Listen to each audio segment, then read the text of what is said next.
Hello, welcome to the presentation titled College and Career Overview for Juniors. This presentation is brought to you by eCampusTours.com. During your junior year, you will be considering your plan for after high school. You will have many important decisions to make about your future. Hopefully, after today's presentation, you will have a better understanding of the following topics: choosing a career, choosing a college, college admissions, and financial aid. The path you take after high school will be determined by the job or career you want. In order to narrow your choices down, it will be important for you to take a look at your interests, skills, and career goals. No matter what job you have, you want to make sure it's something you enjoy doing. So consider your interests and hobbies and think about what you really like to do. Think about your favorite subjects in school. Where do you excel? If you really like science, for example, research careers where you need to be really good in science. What are your career goals? A career goal is a well-defined statement explaining the profession you intend to pursue. Defining your career goals will help you come up with action plans. Focus on careers that pertain to your personality and represent the lifestyle you want. Reflect on the goals you have set for yourself. Take advantage of opportunities and activities to learn about careers you're interested in. Those activities could include working part-time, internships, volunteering, and job shadowing. These are all activities you can pursue in order to expose yourself to careers you are considering.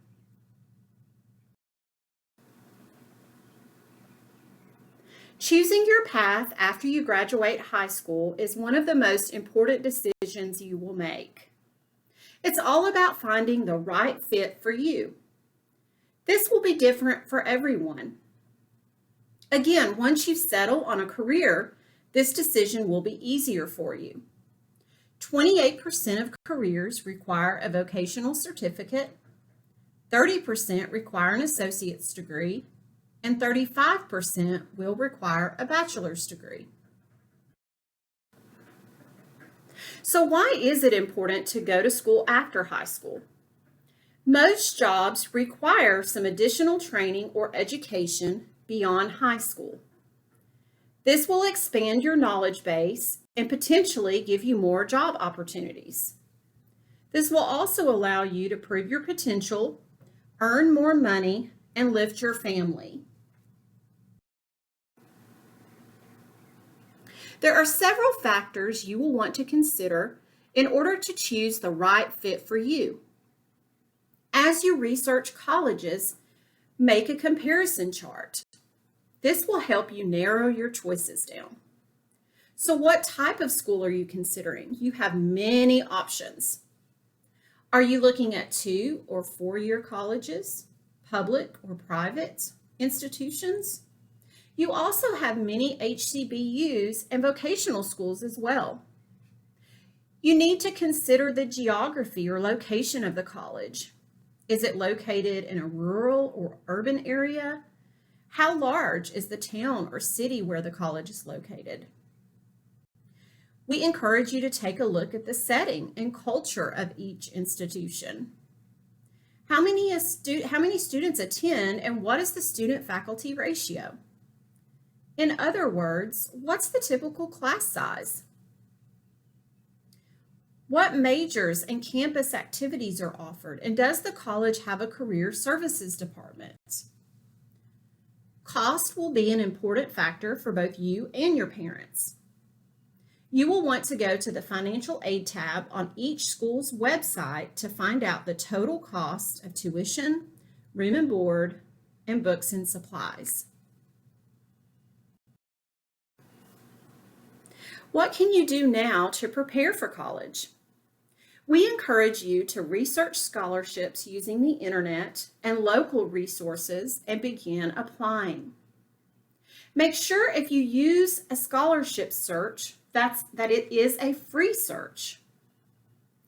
If you have the opportunity, attend college fairs and meet with representatives to learn more about each college.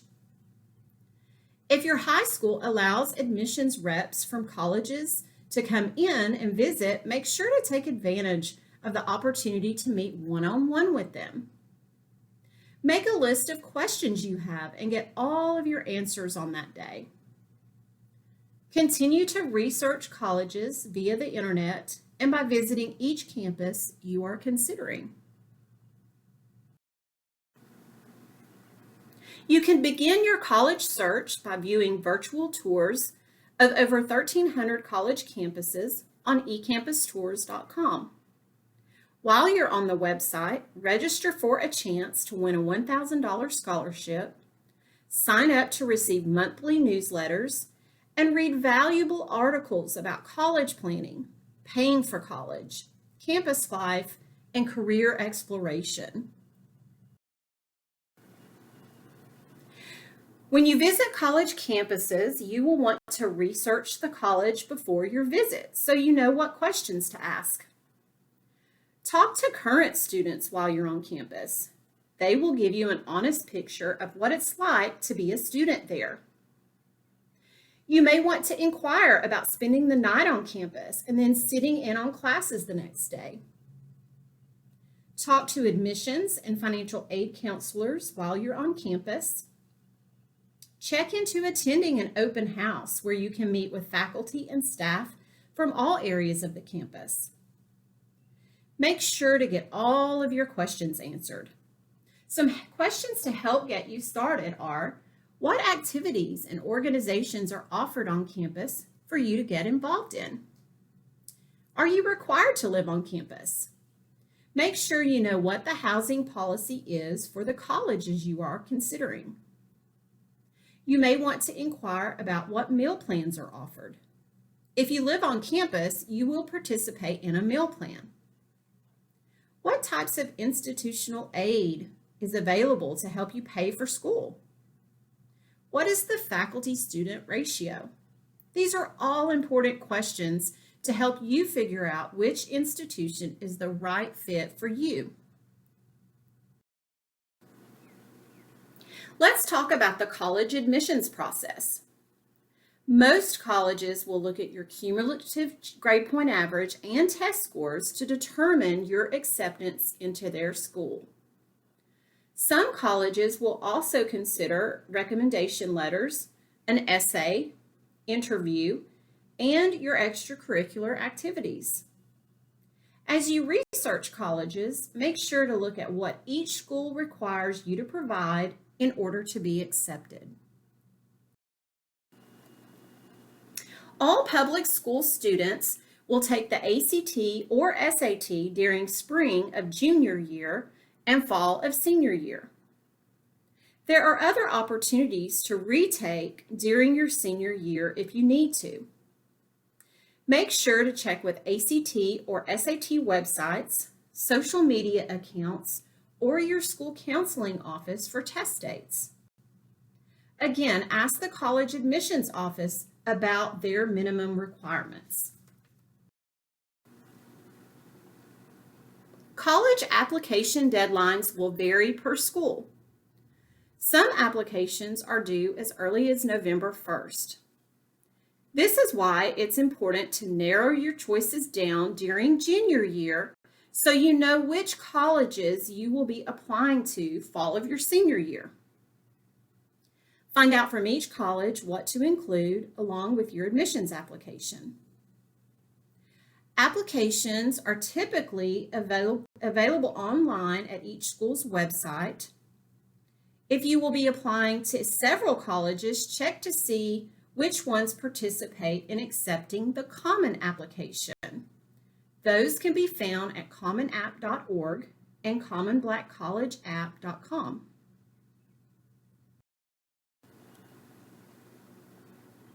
Other forms you may need to include with college applications are recommendation letters, test scores, a resume, transcripts, an essay, and portfolio.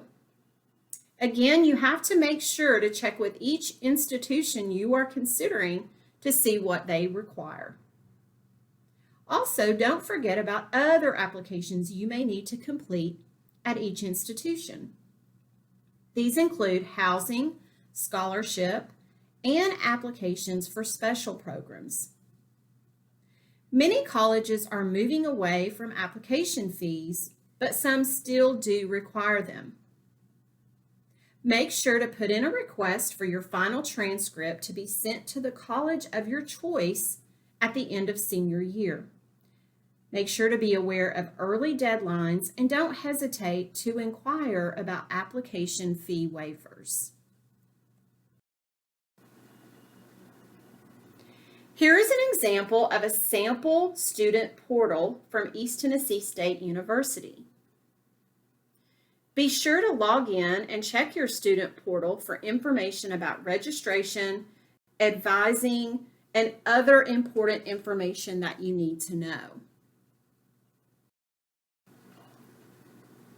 The important college admissions takeaways are: don't wait, apply early, and meet all deadlines. The earlier you get started, the easier it will be for you to make these important decisions.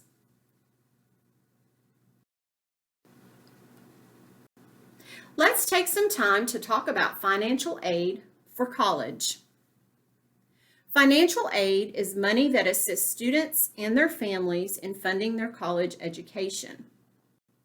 The more financial aid you receive, the less college costs. There are 4 types of financial aid you can apply for to help you pay for college. The first of these is grants. Grants are awarded to students who demonstrate financial need and do not have to be repaid. Work study is money you earn from a job at the college to help you pay for school expenses. This could be a job in the library, cafeteria, or a science lab. It's usually wherever there is a need. The third type of aid is scholarships. This is money you don't have to repay that is awarded by colleges and scholarship organizations. Student loans is money that you borrow to help you pay for college. You will have to repay those loans, so keep that in mind when making the decision on whether to borrow or not. Grants and scholarships are deemed as gift aid. Gift aid is financial assistance that is given to you in which you don't have to repay. Work study and student loans are considered self-help aid. Self-help aid is financial assistance that carries an obligation in order to receive it. You don't have to repay work study, but you do have to work on campus in order to receive the aid. Remember, any student loans you borrow do have to be repaid. Now that we've talked about the different types of financial aid, let's look at how you apply. During fall of your senior year, you will complete a form called the FAFSA. The FAFSA is your first step to getting financial aid such as Pell Grants, SEOG, which is a supplemental grant, work study, direct loans, and state aid programs. You will also need to apply for institutional aid through the colleges and universities. This is typically a separate application process.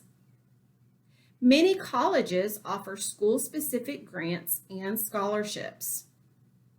Make sure to check with each college you are considering for scholarship information. Lastly, you will need to research outside scholarships and apply through those organizations for additional aid.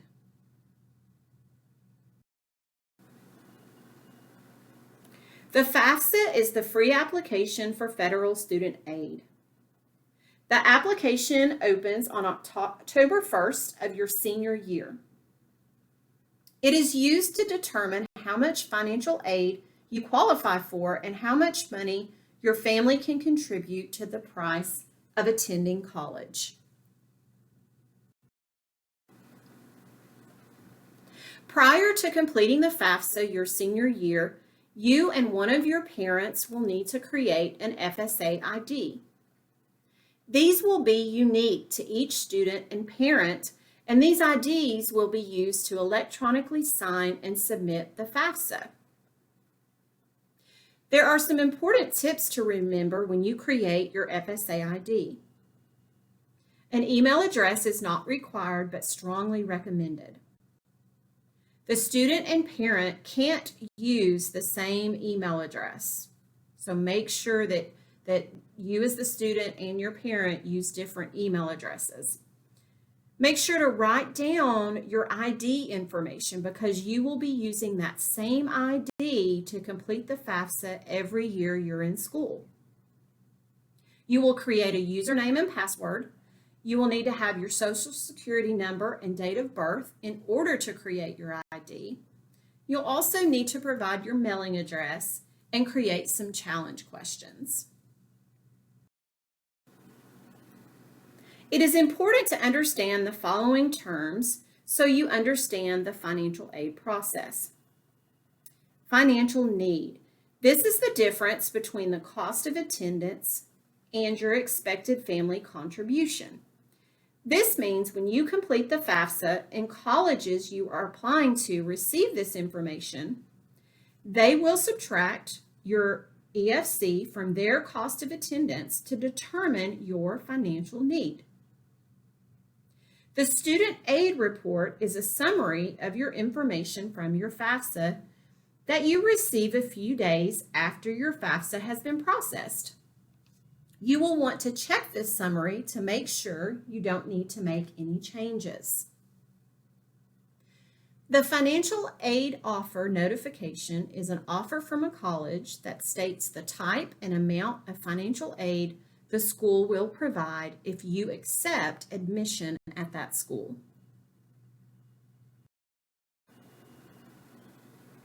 Here is a step plan of your to-do list for junior year. First, you want to narrow down the list of colleges you are considering attending. If you can, visit all of the schools that interest you. Contact colleges to request information and applications for admissions, and remember to check those schools' websites. Ask about financial aid, admissions requirements, and deadlines. Talk to your parents or guardian about your financial situation and make sure you are looking or already applying for scholarships. Talk to your parent or guardian about possible scholarships through their employer. Ask your parents to come with you if you plan to visit additional colleges. Plan on continuing your hard work when you start your senior year. In order to make decisions for your future, continue to explore career options, visit colleges, and apply for scholarships. Taking these steps early will hopefully make this process easier and keep you from feeling overwhelmed.